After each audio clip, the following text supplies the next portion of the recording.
purchase stuff. Like today, we're gonna have a luncheon. They're gonna want. There's a purchasing department that does all the purchasing, and there's accounting, there's receivable, there is a department that pays the bills, and there's an apartment that buys stuff for the school. Can you believe it? Like there's one person whose job is to shop every day, goes on Amazon and looks at the different things that are needed and just shops. So if you're into shopping, there's a career for that.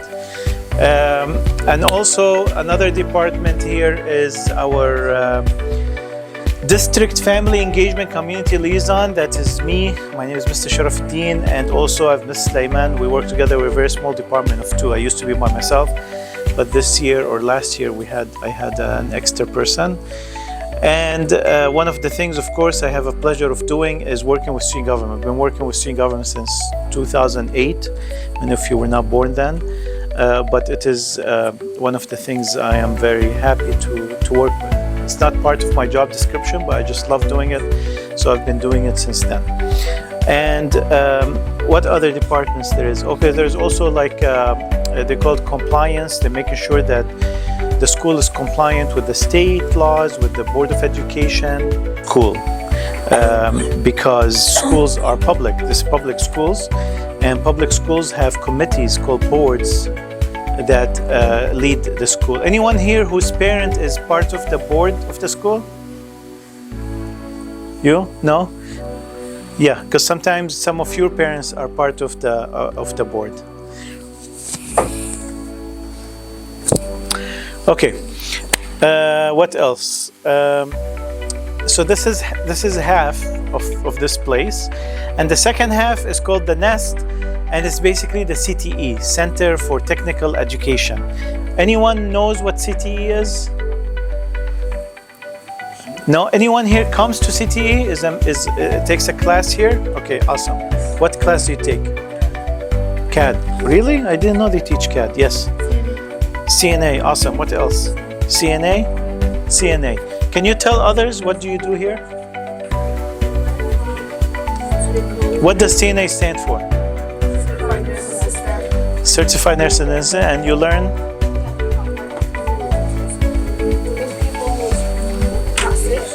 Not to know about it, but high school you all know about it, right? Because you get to choose classes if you want here.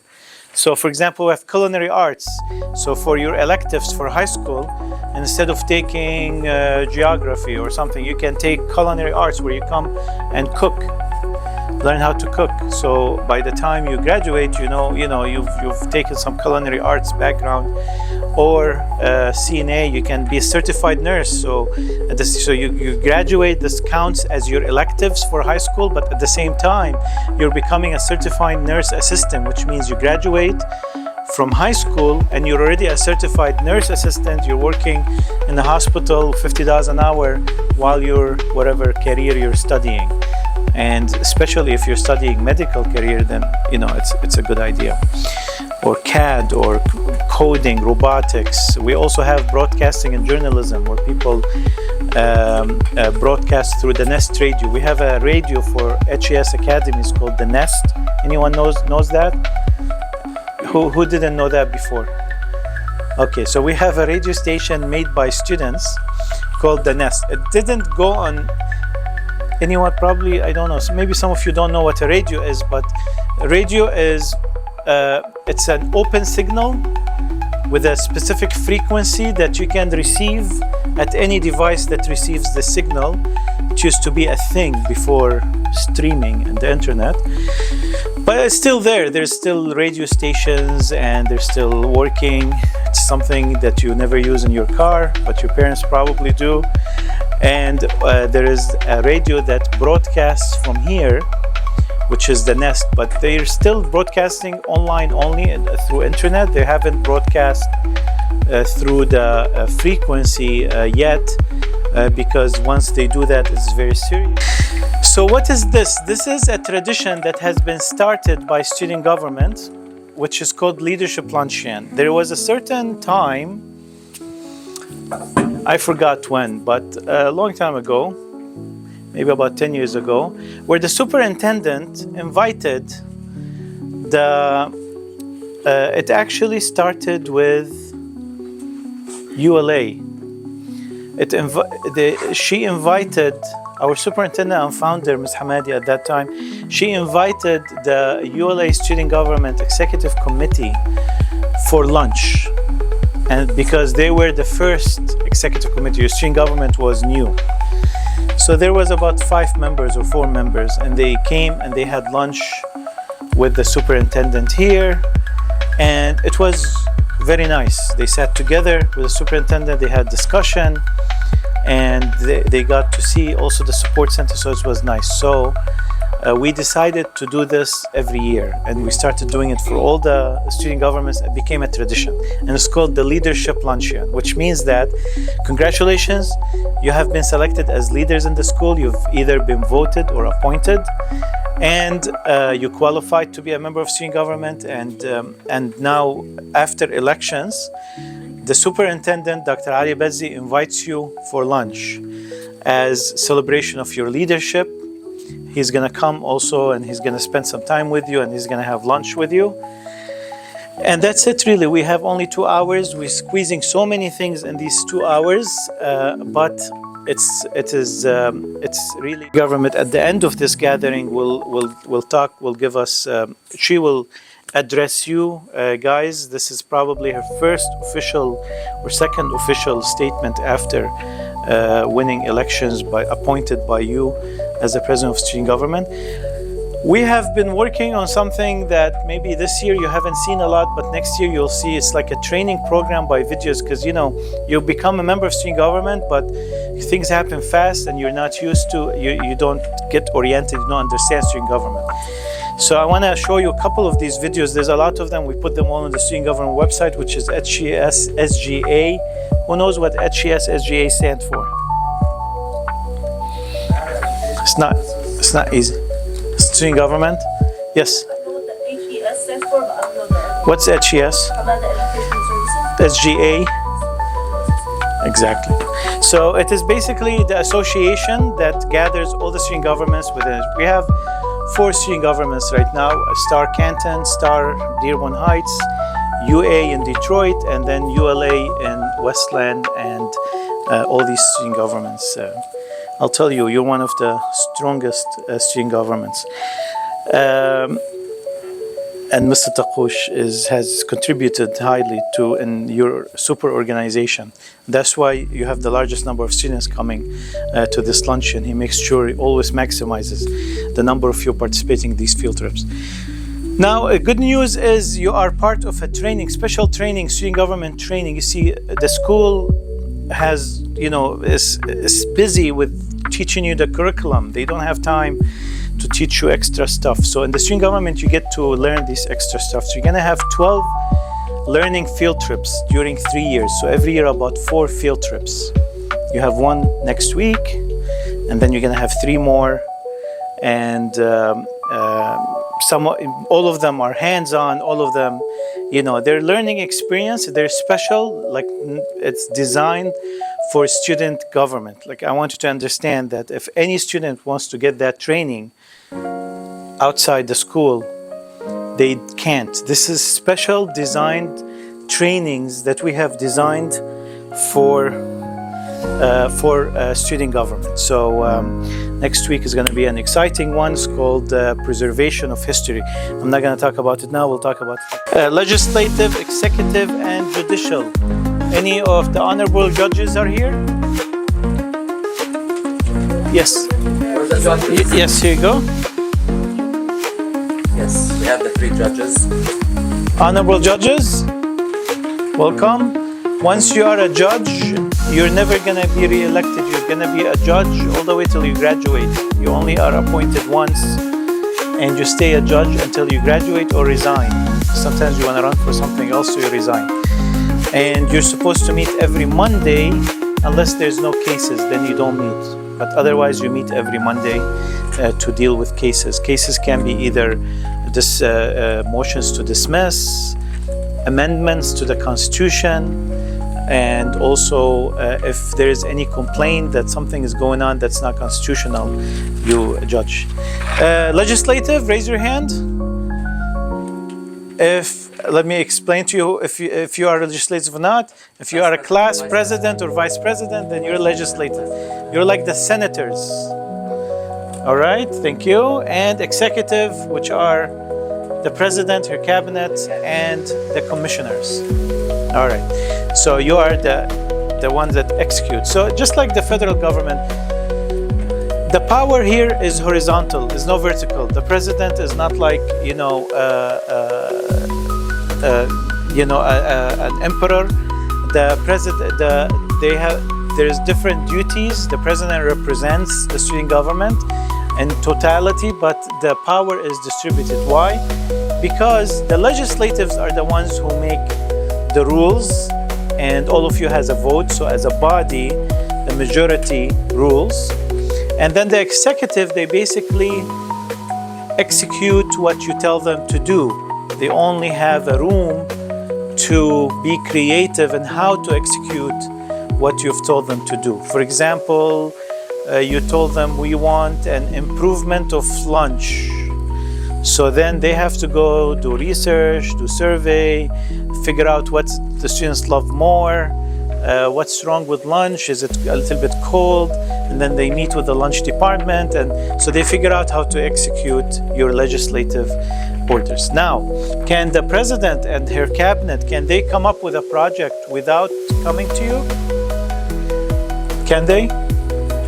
See, to answer this question, we go back to the bylaws. There's actually nothing in the bylaws that prevent them from doing that. In the bylaws, the president's job is to execute the Constitution. It doesn't tell the president that they have to go to the legislative to do that. So the president starts a project, says that I want to do a little flowering around the school.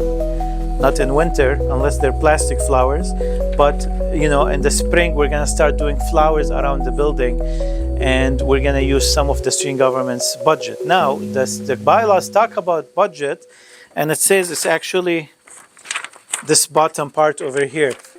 It says that up to $20, the president only needs her approval and the treasurer. Who's the treasurer? She's not here. You and the treasurer need to spend less than $20. It's only you and the treasurer. You can spend every day $20 because it doesn't specify. Bylaws doesn't specify how you spend that. So if you have a meeting and you want to get coffee for the meeting, and you want student government to pay for it, it's under $20. These days it's more than $20. And do a motion and you vote on a law, she has to do that first before she does other projects, because usually she has to accomplish that within a month. So in the next legislative, when you meet, she has to come report how this was executed. And if she didn't execute it in a month, she has to come and report the progress on the project. So she cannot start other projects if these projects are not done. The priority is, if you don't come up with new projects, then she'll have room to create her own projects and work on them as long as they are part of the Constitution or constitutional. Otherwise, the Judicial Committee will have a problem with that, or any of you can raise the issue to the Judicial Committee. This explains it in a little bit, and then we use Robert's Rules of Order, which basically guarantees that every one of you will have an equal voice in a meeting. It's not the loudest, it's not, and that the meeting is held in a very democratic way. It's a guy who put these rules, and now the whole world uses these rules. If you go to Congress, if you go in a company, it has a board, they use the same rules, the school board uses the same rules, the city council uses the same rules. When you learn these rules, it will make it easy for you. We usually do training on these rules, but also, it's really, we are always pressed with time. The year starts and we're running till the end of the year, so it's difficult to stop and do, but you have to try to do training yourselves. If you go here to, there's a lot of resources for you here. Robert's Rules of Order, right here. If you click on it, it will give you a lot of training and stuff about Robert's Rules of Order. So you can educate yourself about these things, but next year we're incorporating it into the application. So as you're filling the application, you'll need about an hour to fill the application because it will be training you while you're filling the application. Okay. Let me show you a little video before we go on about Robert's Rules of Order. That one person can change a lot. Most of the things that take place on earth are done by 5 or less people.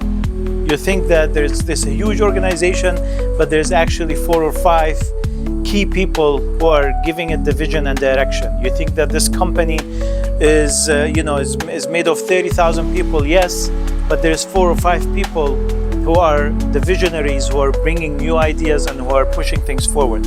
So don't underestimate your effect, your influence. Number 2, know that you are an official political body. If you ever thought that, oh, I don't want to be involved in politics, well, too bad, too late. You are now part of politics because you are a constitutional representation of a group of citizens. Your president has been voted by a school that has over 700 students. That is bigger than some townships in America. She has more constitutional power than some of the mayors of small townships in America. The student government at UFM Ann Arbor, they have 55,000 students.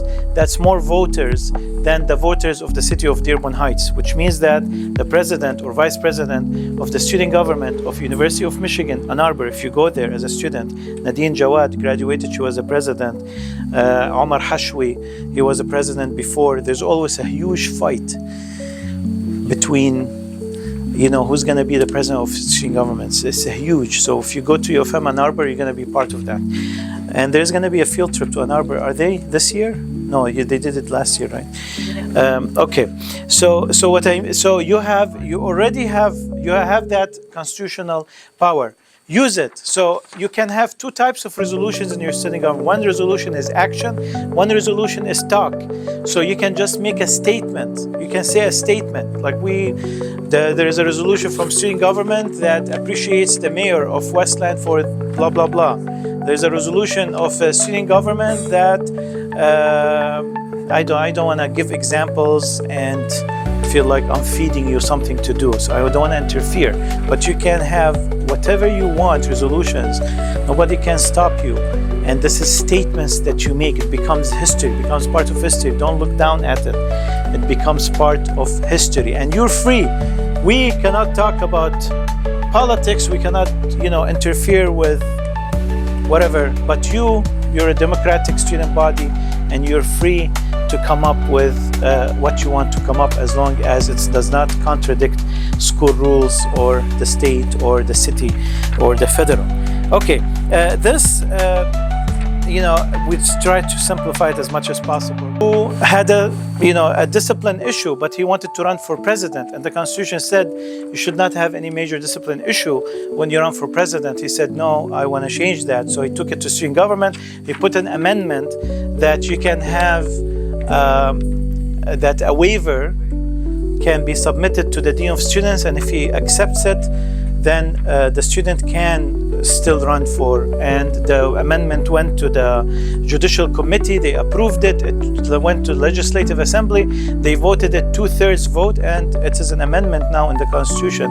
By 2012, Jamal Shohati, who is now an engineer in Chrysler, he put that he ended up not winning the elections anyway, but he changed the Constitution. So and all the amendments are there. And your power, I hope you understand, and thank you for your volunteerism. You can just not be don't participate in anything, and just go to school and come back and have fun. But this shows responsibility. It shows you want to do something extra.